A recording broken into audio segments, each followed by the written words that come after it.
Hello and welcome to the Gooner Tour, back again with you guys for another show, for another episode of our Raw Reaction series, and specifically the Arsenal transfer show. No, it's the Arsenal news show. You know, eventually I'll just stop saying the wrong words. Good morning, hope you're well, hope you're doing good. Do drop a like on the video if you haven't done so already, and subscribe to the channel as well. It really helps us out as we try on our path for 40,000 subs. We reached 30,000 the other week. It was great news. And also last night we conducted the first TGT Twitter Tuesday, or hashtag TGT Tuesdays, as I'm probably going to try and shorten the promotion for it. It was a really good discussion for about 2 hours or so with lots of different supporters.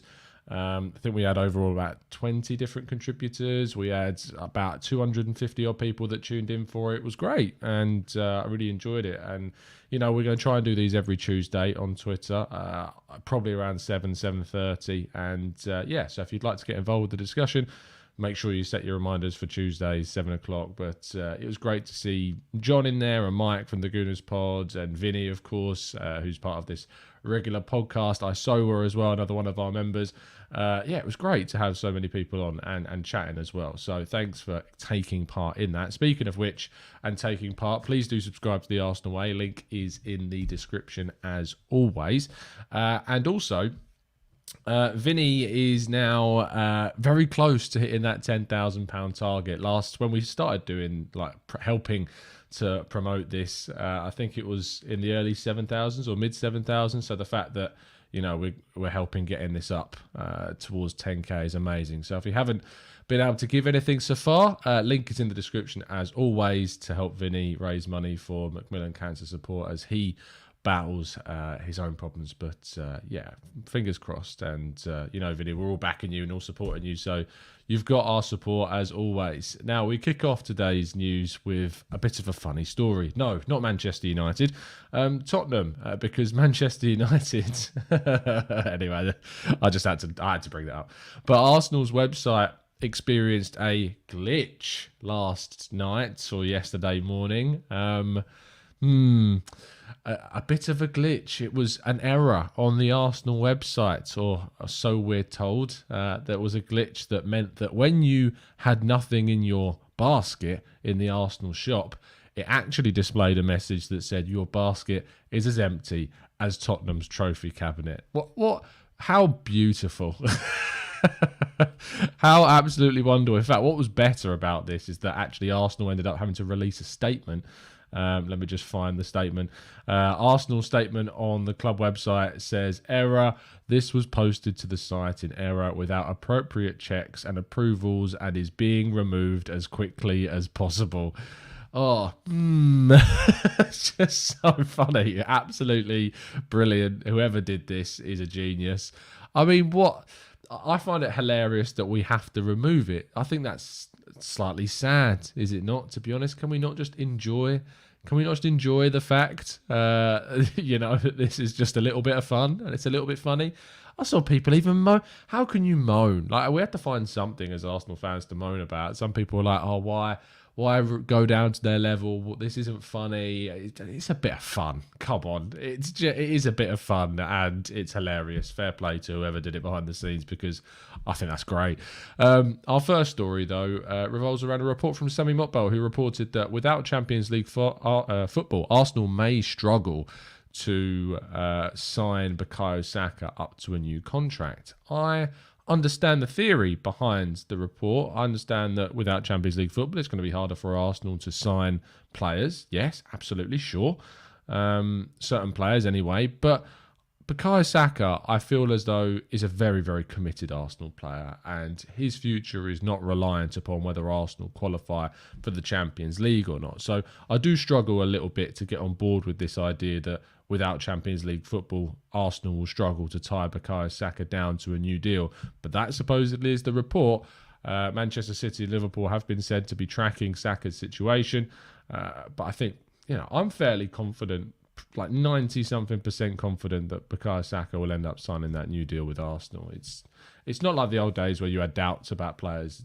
We have commitment from Saka, I'm sure of that. Speaking of players that may not be as committed to Arsenal, Granit Xhaka could be very much open to a summer departure, which I know will come as a great pleasure to many of the people that are tuning into the chat box. But supposedly, Granit Xhaka is very much open to a move to Roma. Roma tried to sign Xhaka in the summer but were unsuccessful because of the amount of money that they were offering not being what Arsenal were willing to accept for the Swiss international. Roma have looked like they've needed a bit of a central midfield reinforcement this season, suffering leadership, suffering with silly goals being conceded, and they could do with someone like Granit Xhaka, to be honest, in their team. This is an advert. This isn't a come get me plea for Roma. It might be a little bit, but Arsenal certainly need to move on and upwards from Granit Xhaka. I think most of us would agree on that, and Arsenal will be looking to sign a midfielder in the summer transfer window, most likely one that will improve and upgrade upon Granit Xhaka. So if we're able to move him on and get some money to recoup his transfer fee that ended up being something close to £40 million, then great, because we want to do as much as feasibly possible to try and get this deal over the line. But the information is that Roma, there's been no fresh contacts opened yet with Roma, just that Granit Xhaka would be open to that move if it was to be rekindled, restarted in the summer. Now, our penultimate story focuses around Djed Spence, a player who, of course, came to our attention with Nottingham Forest victory in the FA Cup over us. And Djed Spence had a fantastic game, absolutely ruined Gabriel Martinelli, pocketed him very simply, was great down Forest's right flank, and again played really, really well against Leicester City in the next round of the FA Cup, which has led to plenty of calls for Arsenal to be linked with a move to Djed Spence, and Arsenal have been linked with a move to Djed Spence. £10 million is said to be the price tag on his head, but as reported by Chris Wheatley, a number of 11 teams, 11 other clubs are said also to have an interest in signing the 21-year-old fullback. I have talked a number of times about Djed Spence on this channel, speaking to people that have watched him consistently and at length. There is a feeling that he is a player that steps up his performance to the cameras. Certainly raises his game depending on who's watching, if you like. And I have an issue with that. I have an issue with players that aren't consistent. I have an issue with players that play up to the cameras and that when you buy them, their overall and consistent performances are not as reflective as those individual games that we have seen. I also think that £10 million is a lot of money. You may not think of it as a lot of money in the context of some of the signings that teams have made, but when you consider we'd be signing someone who really we've only seen perform really, really well in 2 games, I would struggle. I would very much struggle to try and justify that price tag at the moment. I think, and I don't buy the argument that Arsenal play on the TV all the time. I don't buy that because it's a different scenario. Spence is playing for a move at this moment in time. It's not to say that he couldn't come to Arsenal and play consistently and play well. It's not to write him off entirely. I just think there are better options for Arsenal out there. I just think Arsenal can be smarter in the market. I'd rather go for, say, a Mazraoui, for instance, at Ajax, who would cost us absolutely nothing because his contract's out at the end of the season, and so therefore let's be respectful in the chat box, Reece. Come on, mate, chill out, fella. When it comes down to players that are value for money, Mazraoui for free is certainly a player that I think would be adding plenty to the Arsenal team. Djed Spence in that game against Leicester City doubled his goal tally for the entire season. His assists, he's got 2 assists all season. I just think the consistency isn't there. And I take the advice that I was given from those that have watched him week in, week out, that £10 million and the performances that we see in the FA Cup are not reflective of his overall game. So, we'll see. Social says, Tom hating on this guy. Jealousy is a terrible thing, which I know you're joking, Social, but it's just a simple case of I get frustrated where we jump off the back of individual performances that people have watched on telly and have not actually gone into the finer details, the consistent watching of a player. And we get very attached to players very, very quickly. We've done it loads and loads of times. But with Djed Spence, the issue is I think that we can get a better player and a player that suits Arsenal's system in that right-back role plenty more than what Djed Spence does. If we think about it, Tomiyasu's role, his style of play in that fullback position is very, very different. Do we want to sign someone that's utterly and entirely different? So if Tomiyasu's injured, we change the entire way that we play? I'm not sure that it works. It's just my view. It's just my view. Just asking the questions. Anyway, our final story, New England Revolution goalkeeper Matt Turner. A deal between Arsenal and the MLS side is supposedly now done. £4.5 million deal, rising up to £7.5 million, according to Chris Wheatley of Football.London, claiming that this deal is now fully agreed and that Matt Turner will join and replace Bernd Leno in the summer. I think he's a player that, has been the MLS player of the season. That's consistent performance throughout the entire campaign. And at 27, 28, is coming in at a good age for a goalkeeper. We know that we're going to have to move Bernd Leno from. I imagine that Bernd Leno's sale will pay for this entire deal, to be honest. But to get a player in of his level, of his quality, open up more routes to the North American market, which is always a positive, is great. And the fact that we've got this sorted well ahead of the summer shows that we are moving in the right direction regarding our planning, regarding our preparation, and we can be very much encouraged by that. So fingers crossed it's one that we'll see completed officially on the Arsenal website very soon. We may have to wait until the summer for that, but apparently it is all now done and ready to go. Let's jump into the chat box then and go through your questions. If you do indeed have any questions from the chat, I would be happy to take as many of them as feasibly possible. So let's see what we can do.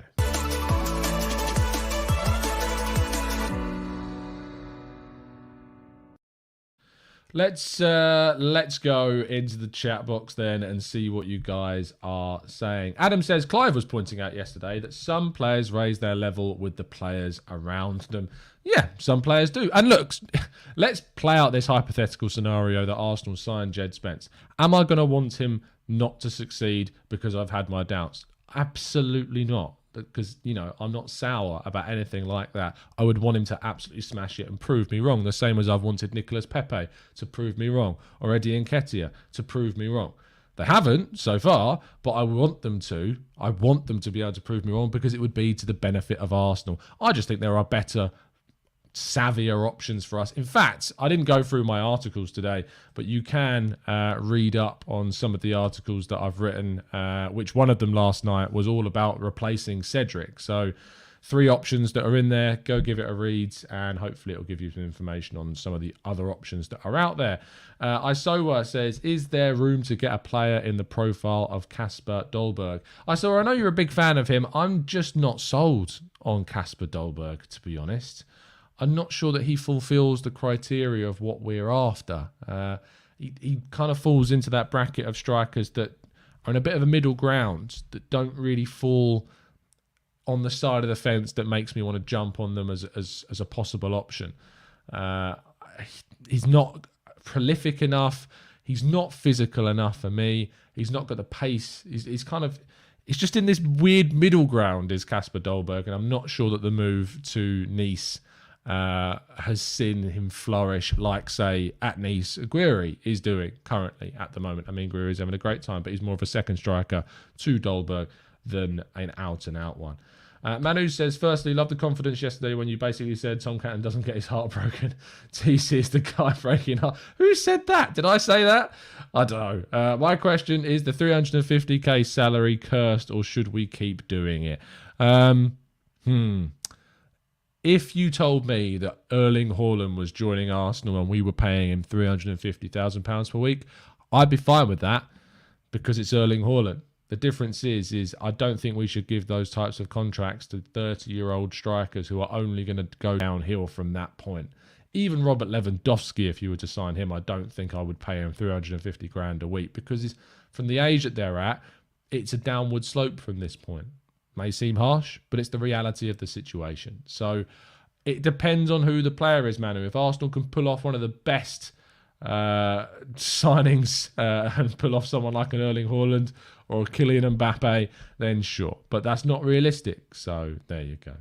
Manu says, do you regret... Oh, I've just done this double Manu. Do you regret not getting Wout Weghorst on a 6-month loan? I think we may come to regret that. I think it would have been maybe a 6-month loan that could have really helped us for these last 6 months of the season. Marcus says, did the Reading game happen? Not heard a thing. Mainly wondering if Martinelli was up front. I have had no inkling. Absolutely no inkling at all from this. I've heard nothing, seen nothing. If it did, we don't know what happened. It was very, very secret behind the scenes, it seems. Rich says, any word on the friendly against Reading? No. James Rose says, would you offer Roma, Xhaka and Ainsley Maitland-Niles plus cash for Tammy Abraham? Would I go for Tammy Abraham? I would have in the summer. I think there are better players out there now that we can get. I think Schick is better. I think Jonathan David would be better. I think Calvert-Lewin, I still like Calvert-Lewin. I would wait until the end of the season for final judgment on him. Is Isaac better than Abraham? Abraham's having a great season. Look, I think there are better options in the form of David and Schick, definitely. But Abraham is certainly someone that if we signed, I wouldn't be frustrated. I wouldn't be upset by that at all. I think he's a striker that can be a really consistent goal scorer. Wasn't given the chance at Chelsea and is taking his opportunity at Roma and, he's taking it well. Jermaine says, Tom, will Isaac's price be reduced in the summer and do you think we will only sign one forward? No, I don't think we'll sign one. I think we should get two. Isaac, will his price come down? There's more scope for it to come down. How much by is a separate question and one that I don't really know the answer to because I don't know how much Real Sociedad would be willing to let go of him for. But in the summer, there's more time for them to find a replacement. So yes, you can negotiate the price down in a summer window much, much easier than you can do in the January window. John says, any truth to the rumour that Spurs personnel are feverishly buying Arsenal's kits to keep the cart from being empty because it's cheaper than signing Kane's replacement? Brilliant. Ish B says, who's the better player out of DCL and Ollie Watkins? In my opinion, it's Dominic Calvert-Lewin. But Ollie Watkins is also a very decent striker, but I do think there are better options out there. Neil says selling Eddie and bringing in Artur Cabral or Weghorst would have been small business, and I mean that's not a question. But yeah, I agree with you. I would have rather have seen that happen during this January window. Isora says, Tom, whatever happened to the 2-year contract talks rule Arsenal set in motion yet not fulfilled it? I feel like it's a rule that will be in place with the next crop, if you know what I mean. So once Lacazette and El Neni and Nketiah are gone, I would struggle to see Arsenal allowing players to go down to that 1 year. And if they do, then we can sit here and say that has failed. But in the situation where we've had a club full of players that no one's wanted to buy, and we've not wanted to renew their deals, it's been difficult. So, and obviously that was said prior to the pandemic hitting as well. But when it comes down to Saliba, to Saka, to Martinelli, these players and their contracts, Arsenal are going to want to renew those as soon as feasibly possible. Scrolling down a little bit more. Afro Gunner says, Tom, Man United drop points. Looked like top 4 race is wide open. Look, the biggest team for me needing to drop points is Spurs. We need Spurs to drop points. It's as simple as that. They are the biggest threat, in my opinion, to us achieving top 4. West Ham, I think, as shown in their game yesterday against Watford, can pick up wins, but I still think that the Europa League and the FA Cup will probably allow them to struggle a little bit more, and the fixture list will certainly pile up on them and United, and not necessarily Spurs as much because they're now out of European football. And again, that's another reason why I think that Tottenham are the main threat for the top 4, especially with Antonio Conte there. So we need to make sure that we see them off in the North London derby and that they start to lose points elsewhere. Vinny says, why have you not hired Bailey to stalk Tomiyasu yet? Arsenal always hide him before games and then play him.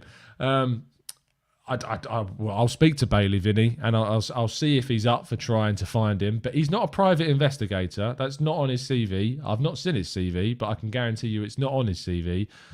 I don't know what he's capable of. I don't know whether Bailey is capable of being a little bit of a private investigator, but if he is, and he makes that known, we'll get him on the case.